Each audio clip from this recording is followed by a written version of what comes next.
Hello everyone, welcome and welcome back to my channel Shreyas lifestyle nursing.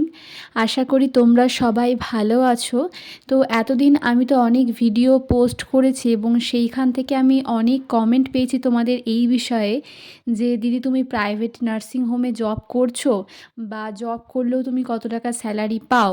তো এই নিয়ে তোমাদের অনেকের অনেক প্রশ্ন রয়েছে। তো আজকের ভিডিওটা কিন্তু মেনলি জিএনএম করার পর প্রাইভেট নার্সিং হোমগুলোতে জব করার স্কোপ কীরকম, তারপর হচ্ছে তোমরা স্যালারি কতটা পেতে পারো, আর হাইয়েস্ট স্যালারি কত হয় প্রাইভেটে, আর ডিউটি শিফটিংটা কেমন হয় প্রাইভেট নার্সিং হোমের ক্ষেত্রে, আর বর্তমানে যে সিচুয়েশান প্রাইভেট নার্সিং হোমগুলোতে কাজ করার জন্য আফটার জিএনএম কোর্স করার পর, তো সেইটা কেমন সমস্তটাই কিন্তু আজকের ভিডিওতে বলবো। তো ভিডিওটা কিন্তু একটুও স্কিপ না করে পুরোটা দেখবে।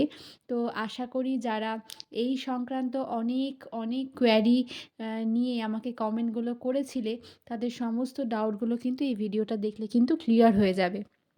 তো আফটার এএনএম কোর্স করার পরে তো প্রাইভেট নার্সিং হোমে জব করার কোনো প্রয়োজন পড়ে না, যেহেতু তাদের রিক্রুটমেন্ট খুব তাড়াতাড়ি ছেড়ে দেয় এবং তারপরে তাদের জয়েনিংটা হয়ে যায়। তো সেই ক্ষেত্রে আর এএনএম কোর্স করার পরে প্রাইভেট নার্সিং হোমে কিন্তু জব করার কোনো প্রয়োজন হয় না। কিন্তু জিএনএম কোর্স করার পরে যেহেতু রিক্রুটমেন্টটা সঙ্গে সঙ্গে ছাড়ে না, রিক্রুটমেন্ট ছাড়তে প্রায় একটা বছর সময় লেগে যায়। তো সেই ক্ষেত্রে কিন্তু একটা বছরের জন্য কিন্তু অনেকেই কিন্তু প্রাইভেট নার্সিং হোমে জব করে থাকে। আগে কিন্তু মোটামুটি একটা বছরে কিন্তু প্রাইভেটে জব করতে হতো আফটার জিএনএম কোর্স, আর এই একটা বছরের মধ্যেই কিন্তু ধরো রিক্রুটমেন্ট বেরিয়ে যেত বা কোনো ভালো কন্ট্রাকচুয়াল বা সিএইচও কিন্তু এরকম ছেড়ে দিত। তার ফলে কিন্তু যে 2-3 বছর ধরে যে প্রাইভেটে জব করতে হবে এরকমটা কিন্তু ছিল না। কিন্তু এখন যেহেতু এক বছরে মানে আফটার কোর্স কমপ্লিট করার পর এক বছরের মধ্যে যে তুমি সরকারি চাকরি পেয়ে যাবে এরকমটা তো হচ্ছেই না, কারণ রিক্রুটমেন্টই তো নেই 2 বছর ধরে, তোমরা জানো। তো সেই ক্ষেত্রে কিন্তু প্রাইভেট নার্সিং হোমে কিন্তু তোমাদেরকে 2-3 বছর বা তার বেশিও কিন্তু জব করতে হতে পারে, যেহেতু রিক্রুটমেন্ট নেই। এবার তোমরা বলতে পারো দিদি প্রাইভেট নার্সিং হোমে জব কি করতেই হবে, এরকম কি কোনো নিয়ম রয়েছে? তো প্রথমেই বলি, আফটার জিএনএম কোর্স করার পর তোমাকে যে প্রাইভেট নার্সিং হোমে জব করতেই হবে এরকম কিন্তু কোনো রুলস নেই, ঠিক আছে? এটা সম্পূর্ণ তোমার ওপর নির্ভর করে যে তুমি জবটা করবে না তুমি জবটা করবে না। তো এটা কোনো রুলস নেই। তো সেই জন্য হচ্ছে যে আফটার জিএনএম কোর্স করার পর তোমরা নিজেদের সিভি তৈরি করবে এবং যেখানে তোমাদের প্রপার ইনফরমেশান, তোমাদের হচ্ছে অ্যাড্রেস ডিটেলস, তারপরে তোমাদের জিএনএম কোর্সে কীরকম কী মার্কস রয়েছে, মাধ্যমিক উচ্চ মাধ্যমিকে কীরকম কী মার্কস রয়েছে, তারপরে তোমাদের কোন কোন ওয়ার্ডে এক্সপিরিয়েন্স রয়েছে, এরকম সমস্ত ডেটা দিয়ে তুমি একটা সিভি তোমরা তৈরি করবে। তারপরে তুমি যদি কোনো নার্সিংহোমে কাজ করতে চাও তাহলে সেই নার্সিংহোমে তোমার সিভিটাকে কিন্তু জমা করে আসবে। তারপর যদি সেই নার্সিংহোমের প্রয়োজন হয় তোমাদেরকে কাজে নেওয়ার, তাহলে কিন্তু তারাই কল করে ডেকে নেবে। তারপরে কিন্তু ইন্টারভিউ প্রসেস, তারপরে কিন্তু তোমাকে জয়েনিং করাবে ওরা। তো এটা হচ্ছে প্রাইভেট নার্সিংহোমে কাজ করার জন্য যে নিয়ম সেইটা। তো এবার তোমাদেরকে বলি যে জিএনএম কোর্স করার পরে প্রাইভেট নার্সিংহোমে কাজ করার স্কোপ কেমন। তো দেখো, আগে কিন্তু কি হতো, যেহেতু জিএনএম কোর্সটা করলেই প্রতি বছর যেহেতু একটা করে রিক্রুটমেন্ট প্রায় হতোই, তাই যেহেতু অনেকগুলো ক্যান্ডিডেট কিন্তু চান্স পেয়ে যেত, তাই নার্সিং হোমগুলোও কিন্তু ফাঁকা হয়ে যেত। ফলে যারা ট্রেনিং করে বেরোতো তারা কিন্তু খুব সহজেই নার্সিং হোমগুলোতে যদি কাজ করতে চায় তাহলে কিন্তু কাজ পেয়ে যেত। কিন্তু যেহেতু প্রায় 2 বছর কোনো রিক্রুটমেন্ট কিন্তু নেই, তাই অলরেডি কিন্তু সবাই মানে আমাদের ব্যাচটা, তারপরে হচ্ছে আমাদের আগের ব্যাচটা, অলরেডি সকলেই কিন্তু প্রায় অনেক নার্সিং হোমে ঢুকে গিয়েছে এবং তারা কাজ করছে। তো যেহেতু নার্সিং হোমগুলোতে অলরেডি সবাই কাজ করছে আর কোনো রিক্রুটমেন্ট নেই, তাই তারা কিন্তু ছাড়তেও পারছে না। আর কন্ট্রাকচুয়ালও সেরকম কোনো জব কিন্তু নেই, তাই যেহেতু ছাড়তে পারছে না ওর জন্য কিন্তু সমস্ত নার্সিংহোমই প্রায় কিন্তু ফুল হয়ে রয়েছে। তাই নতুন করে যারা জিএনএম কোর্স করে বেরোবে তাদের পক্ষে জব পাওয়াটা কিন্তু একটু চাপের হবে। কেননা যদি রিক্রুটমেন্ট প্রতি বছর হতো এবং প্রতি বছর প্রায় প্রচুর প্রচুর ক্যান্ডিডেট যদি চান্স পেয়ে যেত, তাহলে নার্সিংহোমগুলো কিন্তু ফাঁকা হয়ে যেত, তখন কিন্তু তোমরা অনায়াসে জবটা পেয়ে যেতে।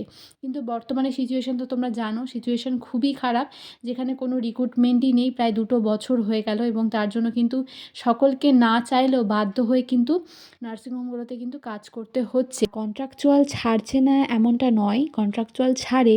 তো কন্ট্রাকচুয়ালও যে ছাড়বে এরমটাও কিন্তু না, মানে ছাড়তেও পারে আবার না ছাড়তেও পারে, আর ছাড়লেও সেক্ষেত্রে সেখানেও কিন্তু সীমিত সিট থাকে, একদম যে অ্যাভেলেবেল অনেকজনকে নেয় এরমটা কিন্তু হয় না। তার জন্যই কিন্তু এই অবস্থা, কারণ রিক্রুটমেন্ট কিন্তু প্রায় প্রতি ইয়ারে কিন্তু ছাড়ছে না, আর বুঝতেই পারছো 2 বছর ছাড়েনি, এবার নেক্সট কবে ছাড়বে কেউ জানে না। এবার তোমাদেরকে বলি যে প্রাইভেট নার্সিং হোমগুলোতে কাজ করলে তোমার স্যাটিসফ্যাকশান কীরকম আসবে বা তুমি স্যালারি কীরকম পাবে আর ডিউটি শিফটিংটা কত। তো প্রথমে বলি, প্রাইভেট নার্সিং হোম কিন্তু প্রচুর রয়েছে। দেখো, যেগুলো উন্নত মানেরও কিন্তু নার্সিং হোম রয়েছে, আবার কিন্তু একদম লো লেভেলেরও কিন্তু নার্সিং হোম রয়েছে। তুমি যদি কোনো বড় নার্সিং হোমে কাজ করো তাহলে কিন্তু সেই ক্ষেত্রে তুমি একটা ভালো স্যালারিও পাবে, আর সেখানে কাজ করে তোমার স্যাটিসফ্যাকশানও কিন্তু ভালো আসবে। কিন্তু তুমি যদি কোনো ছোটোখাটো নার্সিংহোমে কাজ করো তাহলে কিন্তু সেখানে যেমন তুমি স্যালারি কম পাবে, সেক্ষেত্রে তোমার কাজের কিন্তু কোনো স্যাটিসফ্যাকশানও থাকবে না, এবং সেখানে কিন্তু ডিউটি শিফটিংটাও কিন্তু থাকবে অনেকটা বেশি। তো দেখো, হাইয়েস্ট নার্সিংহোমের স্যালারি কিন্তু 15,000 16,000 এরকম কিন্তু হয়েই থাকে। তো এরকম নার্সিংহোমও রয়েছে, কিন্তু সেগুলোতে চান্স পাওয়াটা মানে অনেকটা ভাগ্যের ব্যাপার, সকলে পায় না।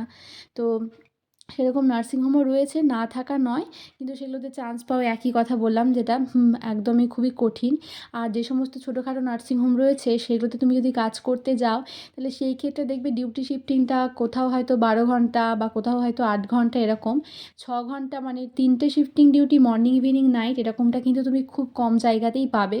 সব জায়গায় কিন্তু পাবে না যে 3টে শিফটিং ডিউটি, তো 12 ঘন্টা ডিউটি এরকম। আর স্যালারি বলতে গেলে ধরো 6,000 7,000 এরকম কিন্তু স্যালারি কিন্তু দেবে।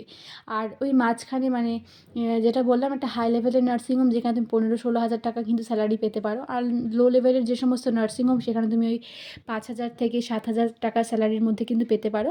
আর তার মাঝখানে যদি একদম মোটামুটি ধরো ভালো এরকম কোনো নার্সিংহোমে তুমি যদি কাজ করো তাহলে সেক্ষেত্রে তুমি ধরো 10 থেকে 12 হাজার টাকা এরকম স্যালারি কিন্তু তুমি পাবে। আর কিছু কিছু নার্সিংহোম এরকমও রয়েছে যারা কিন্তু মানে কি বলবো তোমাকে, তারা কিন্তু স্যালারি এরকমও দেয়, মানে এরকম শুনেছি তারা কিন্তু 2-3 হাজার টাকাতেও তারা কিন্তু কাজ করায়, মানে কিছু বলারই নেই। 2-3 হাজার টাকাতেও তোমাকে কিন্তু কাজ করতে বলতে পারে, এরকমও কিন্তু নার্সিংহোম রয়েছে। তো আমরা যখন বেরোই তখনও কিন্তু প্রায় প্রতিটা নার্সিংহোমে আমাদের যে আগের ব্যাচের দিদিরা তারা কিন্তু অলরেডি কাজ করছিল। আর শুধু যে গভর্নমেন্ট থেকে পাস আউট স্টুডেন্টরাই যে কাজ করে তা তো নয়, প্রাইভেটের প্রচুর প্রচুর স্টুডেন্ট কিন্তু কাজ করে। তারপরে রয়েছে আউটসাইড বোর্ড, এবং এই আউটসাইড বোর্ডের প্রচুর ক্যান্ডিডেট কাজ করে, এবং তারা যেহেতু তাদের 6 মান্থস এক্সপিরিয়েন্স লাগবেই, কাজ করতেই হবে, নাহলে তারা রেসিপ্রোকাল রেজিস্ট্রেশনের জন্য অ্যাপ্লাই করতে পারে না। তাই তারা কিন্তু অনেক নার্সিংহোমে ফ্রিতেও কিন্তু কাজ করে থাকে। এবার দেখো, একটা নার্সিংহোমে যদি একজন নার্স ফ্রিতে কাজ করে দেয় তাহলে তোমাকে তো সেই নার্সিংহোমটা কখনোই 10,000 টাকা দিয়ে তোমাকে রাখবে না, যতই তুমি গভর্নমেন্ট থেকে পাস হও না কেন, বা যতই তুমি কোনো প্রাইভেট আমাদের ওয়েস্ট বেঙ্গলের কোনো ভালো নার্সিংহোম থেকে পাস হও না কেন, যদি সেরকম নার্সিংহোম হয়। বুঝতেই পারছো, এটাই কিন্তু কন্ডিশন, যে যেহেতু নার্সিংহোম যেমন প্রচুর রয়েছে তো সেরকম কিন্তু জিএনএম পাস করা স্টুডেন্টও কিন্তু প্রচুর প্রচুর রয়েছে, এবং তার জন্যই কিন্তু এই পরিস্থিতিটা তৈরি হচ্ছে। আগে কিন্তু এরকম একদমই হতো না, যেহেতু একটার পর একটা ব্যাচ কিন্তু ক্লিয়ার হয়ে যেত, তাই নার্সিংহোমগুলোও কিন্তু প্রায় ফাঁকাই থাকতো, তাই অলরেডি কিন্তু খুব সহজেই কিন্তু জব পাওয়া যেত। কিন্তু বর্তমানে যেহেতু অলরেডি কোনো রিক্রুটমেন্টই হচ্ছে না, প্রায় পুরোপুরি বন্ধ বলা যেতে পারে, এবং সেই ক্ষেত্রে যেহেতু প্রচুর স্টুডেন্ট অলরেডি কাজ করছে, তাই নতুন করে যারা বেরোবে বা নতুন করে যারা এখন করছো তাদের পক্ষে জব পাওয়াটা কিন্তু দুষ্কর হবে। আর যদিও বা রিক্রুটমেন্ট বেরোয়, সেই রিক্রুটমেন্টে কিন্তু হয়তো খুব জোর 7,000 থেকে 8,000 এরকম ক্যান্ডিডেটই নেবে, আর জিএনএম পাস করে বসে থাকা ক্যান্ডিডেটের সংখ্যা তার থেকে কিন্তু 3 গুণেরও হয়তো বেশি। তো সেই ক্ষেত্রে একবার রিক্রুটমেন্ট নিলেও যে অনেকটা ক্লিয়ার হবে এটা কিন্তু একদমই নয়। একবার রিক্রুটমেন্ট নিলেও কিন্তু সে একই স্টুডেন্ট থেকে যাবে, কেননা প্রতি বছরই কিন্তু ক্যান্ডিডেট কিন্তু বেরিয়ে যাচ্ছে। তো যেহেতু এই 2 বছরটা বন্ধ রয়েছিল, তাই কিন্তু এই 2 বছরের গ্যাপটা যে মানে এই 2 বছরে যে এত এত স্টুডেন্ট হয়ে গিয়েছে মানে কিছু বলারই নেই। যদি প্রতি বছর রিক্রুটমেন্টটা হতো তাহলে কিন্তু এই পরিস্থিতিটা কিন্তু একদমই তৈরি হতো না। তো আশা করি এই ভিডিওটা আমি দিলাম আমার নিজের এক্সপিরিয়েন্স থেকে, বা আমার ফ্রেন্ডদের কাছ থেকেও শোনা তাদের যে এক্সপিরিয়েন্স, সেই সমস্তটাই তোমাদের কাছে আমি শেয়ার করলাম। আর এরকমও কিন্তু যখন তুমি আফটার পাস আউট কোনো নার্সিংহোমে যাবে সেই ক্ষেত্রে তোমাকে তারা জিজ্ঞেস করবে তোমাদের এক্সপিরিয়েন্স কতদিনের রয়েছে। তো সেই ক্ষেত্রে তো তুমি বলবে যে না, আমি তো ট্রেনিং করে সবেমাত্র বেরিয়েছি। তো না, তারা কিন্তু তোমার কাছে এক্সপিরিয়েন্স চাইবে। তো সেটা তুমি যদি না দিতে পারো তাহলে হচ্ছে তোমাকে বলবে যে সেই নার্সিংহোমে তুমি 3 মাস কি 4 মাস কি 6 মাস উইদাউট স্যালারি তোমাকে কাজ করতে হবে। তারপর সেখানে এক্সপিরিয়েন্স গেইন করার পর তারপর কিন্তু তোমাকে তারা কাজে নেবে এবং তারপর থেকে তোমাকে কিন্তু তারা স্যালারি দেবে। এরকমও কিন্তু অনেক ঘটনাই কিন্তু রয়েছে, এরকম অনেক নার্সিংহোমই রয়েছে যারা কথাটা কিন্তু বলে থাকে।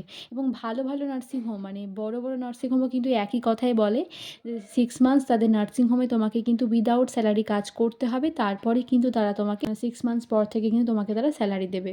তো আশা করি ভিডিওটা থেকে তোমাদের যা যা ডাউট ছিল ওই প্রাইভেট নার্সিংহোমে জব করা নিয়ে অনেকটাই আমি ক্লিয়ার করতে পেরেছি। তো যদি ভিডিওটা তোমাদের ভালো লেগে থাকে তাহলে এই ইনফরমেশানটা তোমার বন্ধু বান্ধবীদের মধ্যে যারা ট্রেনিং করছে বা পরবর্তীকালে করে বেরোবে তাদের মধ্যে কিন্তু পারলে প্রচুর প্রচুর শেয়ার করে দিও। আর কোনো ইনফরমেশান আমার কাছ থেকে জানতে চাইলে তোমরা আমাকে কমেন্ট বক্সে কমেন্ট করতে পারো, আমি চেষ্টা করব তোমাদেরকে রিপ্লাই দেওয়ার। আর যারা নতুন এখনও সাবস্ক্রাইব করোনি সাবস্ক্রাইব করে আমার চ্যানেলের পাশে থেকেও। খুব শিগগিরই দেখা হচ্ছে তোমাদের সাথে পরের কোনো ভিডিওতে।